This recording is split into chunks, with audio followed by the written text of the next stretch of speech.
شیر اور خرگوش ایک دلچسپ اور اخلاقی داستان۔ تعارف۔ براجستان کے گھنے جنگلات میں ایک قد آور شیر حکمران تھا۔ اس کی زبانی نسلوں نے اس کی بہادری، طاقت اور ردعمل عمل کی خاص شہرت سن رکھی تھی۔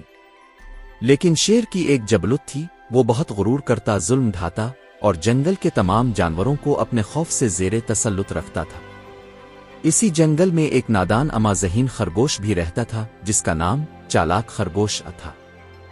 اس نے چھوٹا سا گڑھا بنایا تھا، زمین کو کھود کھود کر ایک محفوظ رہائش بنا رکھی تھی۔ اس خرگوش کی شہرت اس کی ذہانت اور چالاکی کی وجہ سے بڑھ گئی تھی۔ مکمل فاصلے اور چالاکی کے باعث وہ شیر کے ظلم میں بھی کم یوں قابل نہ تھا۔ پس منظر، جنگل میں شیر کا تسلط۔ شیر اپنی طاقت کے بل بوتے پر جنگل کے سب جانوروں کو ڈراتا اور ان سے زکو کی طرح خوراک وصول کرتا۔ جب بھی جانوروں میں سے کوئی شیر سے اثاثہ خوراک دینے میں دیر کرتا، شیر فوراً جنگل میں شور مچاتا اور اپنے دانتوں کا استعمال کرتا۔ شیر کے ظلم نے جنگل کو خوف اور بے چینی کے عالم میں تبدیل کر دیا تھا۔ ایک دن جنگل کے دوسرے جانور، ہرن، بندر، ہاتھی، بندرنی لگے۔ سب نے مل بیٹھ کر ایک مجلس منعقد کی۔ مقصد، شیر کے ظلم کو کیسے روکا جائے۔ پہلی کوشش، خوف کا عملی چیلنج۔ جانوروں نے شیر کے خلاف مل جل کے منصوبہ بنایا۔ ہرنوں نے سوچی بچ کر درختوں سے گزرنے اور شیر کو چیلنج کرنے کی بھرپور کوشش کی، مگر شیر توانائی اور طاقت کی بنا پر دوبارہ سب کو زیر کرنے میں کامیاب رہا۔ بندروں نے شیر کی دم کھینچی، مگر شیر نے ایک زوردار دھکا دے کر مزاحمت ختم کر دی۔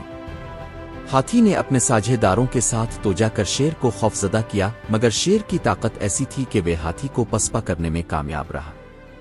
یہ سب ناکامی کے بعد جانوروں نے ایک دوسری حکمت عملی سوچنا شروع کی۔ اگر قوت کام نہ آئے تو حکمت اور چالاکی کا استعمال کیوں نہ کیا جائے۔ حکمت عملی، چالاک خرگوش کی پیشکش۔ بندر نے کہا، چالاک خرگوش، تم نے جنگل کے چکر خوب گزارے ہیں، ہمیں تمہارے تجربے کی ضرورت ہے۔ خرگوش نے عزت کے ساتھ وعدہ کیا کہ وہ شیر کے ظلم کے خاتمے کا منصوبہ بنائے گا۔ اس نے جنگل کے سب سے سنجیدہ جانوروں کے ساتھ ایک خصوصی شور اکٹھا کرنے والی مجلس طلب کی۔ ہمیں شیر کو ایک ایسی صورت حال میں لانا ہوگا جہاں وہ خود اپنی بیوس کے ذریعے سبق سیکھے۔ خرگوش نے اپنی چالاکی ظاہر کرتے ہوئے سمجھایا۔ منصوبہ بندی اور عملی اقدامات۔ خرگوش نے 2 مرحلوں میں منصوبہ بنایا۔ 1، شیر کو اپنی طاقت و بہادری پر غرور میں الجھانا۔ 2، ایجاد گری سے شیر کو سبق سکھا کر جنگل کی حالت بہتر بنانا۔ مرحلہ اول، تیاری۔ خرگوش نے جنگل میں جانوروں کے پاس ایک یاد دہانی تقسیم کرائی۔ صبح سویرے دریا کنارے شیروالا سے ملیں گے۔ شیر کی خود پسندی ایسی تھی کہ جب اسے اعلان ملا، اس نے سوچا، یہ جانور میرے سامنے اکٹھے ہوں گے، دیکھوں گا کون کون ہمت کرتا ہے۔ مرحلہ دوم، پھندا۔ طے شدہ دن شیر صبح سویرے ایک بڑے دریا کنارے پہنچا۔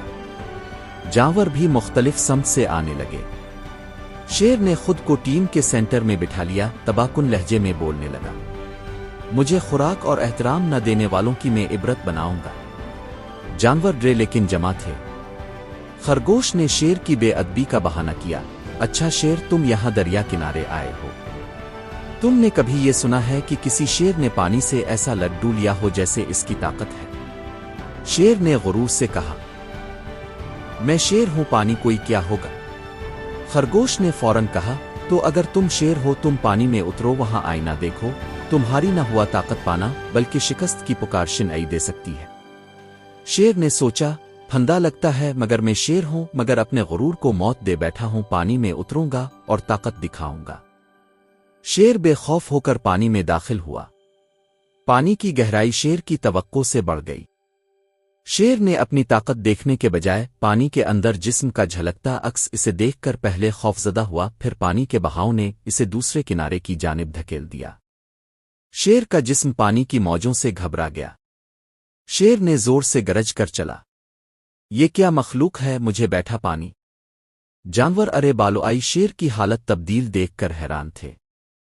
شیر اپنی طاقت کے بجائے بے پڑ جیسا محسوس ہوا۔ شیر نے بے وفا اپنا غرور چھوڑ دیا۔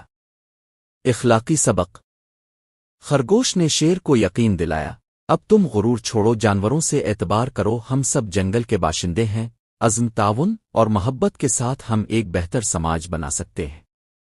شیر نے شرمندگی کا اظہار کیا۔ اس نے اپنی طاقت سے طاقتور بننے کی بجائے حکمت اور احترام کے ذریعے خود کو مضبوط کیا۔ جانوروں نے شیر کو معاف کیا، سب نے مل کر ایک نیا دور کا آغاز کیا جس میں طاقت، حکمت اور رفاقت کا حسین امتزاج تھا۔ غرور اور طاقت کا زوال۔ طاقت جب بغیر عقل اور احترام کے ہو تو زوال لا لیتی ہے۔ بہترین حکمت کبھی طاقت سے زیادہ حکمت اور چالاکی کردار بن جاتے ہیں۔